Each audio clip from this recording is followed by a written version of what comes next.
Grace cottage একটি সরকারি ভবন ও ঐতিহ্যবাহী স্থান।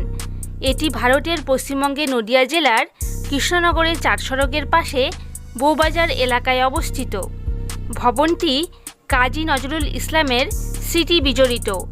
এই ভবন থেকে নজরুল বাংলা সাহিত্য ও সঙ্গীতের জন্য বেশ কিছু উল্লেখযোগ্য সৃষ্টি করেছিলেন।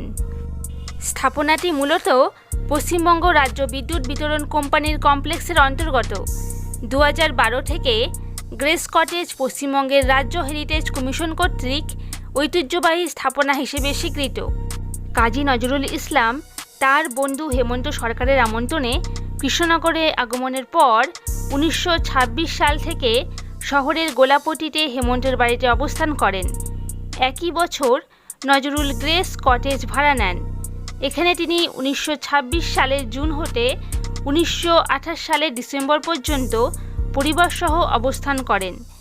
এই বাড়িতে তার সন্তান বুলবুলের জন্ম হয় এবং তার মা জাহেদা খাতুন মৃত্যুবরণ করেন। ব্রিটিশ আমল থেকে গ্রেস কটেজ কৃষ্ণনগরের একটি বৈদ্যুতিক শক্তি উৎপাদন ও সংরক্ষণ কেন্দ্রের অংশ। একতলা ভবনটি কমপ্লেক্সের ভিতরে শক্তি উৎপাদন কেন্দ্রের এক কোণায় অবস্থিত। সংস্কারের পর 2012 সালের 25শে August West Bengal heritage commission ভবনটিকে রাজ্যের ঐতিহ্যের মর্যাদা দেয়। এখানে একটি পাঠাগার আছে। সুজন বাসন নামে একটি সাংস্কৃতিক সংস্থা বর্তমানে কটেজটি দেখভাল করে। গ্রেস কটেজ বাংলা সংস্কৃতির জন্য উল্লেখযোগ্য এবং কাজী নজরুল ইসলামের স্মৃতিধন্য ভবন। নজরুল দারিদ্র্য, ফণিমনসা, সাম্যবাদী, পুবের হাওয়ার মতো বিখ্যাত কবিতাসমূহ, কাব্যগ্রন্থ এবং মৃত্যুক্ষুধা উপন্যাস এখানে থাকাকালীন রচনা করেন। মৃত্যুক্ষুধায় এই বাড়ি এবং কৃষ্ণনগরের পরিচয় আছে। এই বাড়িতে নজরুলের হাতে বাংলা ভাষায় প্রথম গজল সৃষ্টি হয়। তিনি ছিলেন একজন বাঙালি কবি, সঙ্গীতজ্ঞ, দার্শনিক, যিনি বাংলা কাব্যে তার ভূমিকার জন্য সর্বাধিক পরিচিত। বাংলা ভাষার অন্যতম শ্রেষ্ঠ সাহিত্যিক, দেশপ্রেমিক এবং বাংলাদেশের জাতীয় কবি। তার কবিতায় বিদ্রোহী দৃষ্টিভঙ্গির কারণে তাকে বিদ্রোহী কবি বলা হয়। তার কবিতার মূল বিষয়বস্তু মানুষের প্রতি মানুষের অত্যাচার এবং দাসত্বের বিরুদ্ধে সোচ্চার প্রতিবাদ। বিভিন্ন থিয়েটার দলের সাথে কাজ করতে গিয়ে তিনি কবিতা, নাটক এবং সাহিত্য সম্পর্কে জ্ঞান লাভ করেন। ভারতীয় সেনাবাহিনীতে কিছুদিন কাজ করার পর তিনি সাংবাদিকতাকে পেশা হিসেবে গ্রহণ করেন। তিনি ব্রিটিশদের বিরুদ্ধে প্রত্যক্ষ সংগ্রামে অবতীর্ণ হন।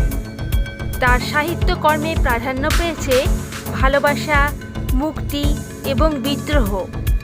তিনি 3000 গান রচনা করেছেন এবং সুর করেছেন।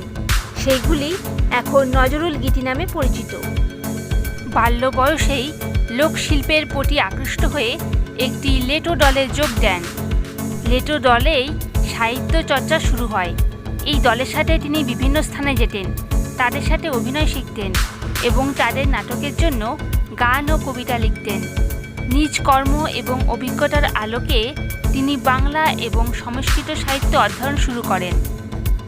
একই সাথে হিন্দু ধর্মগ্রন্থ অর্থাৎ পুরাণসমূহ অধ্যয়ন করতে থাকেন। সেই অল্প বয়সেই তার নাট্যদলের জন্য বেশ কিছু লোকসঙ্গীত রচনা করেন। নজরুল কালী দেবীকে নিয়ে প্রচুর শ্যামাসঙ্গীত রচনা করেন। তার শেষ ভাষণে উল্লেখ করেন, কেউ বলেন আমার বাণী জবন, কেউ বলেন কাফের, আমি বলি ও দুটোর কোনোটাই না। আমি শুধু হিন্দু মুসলিমকে এক জায়গায় ধরে নিয়ে হ্যান্ডশেক করানোর চেষ্টা করেছি, গালাগালিকে গলাগলিতে পরিণত করার চেষ্টা করেছি।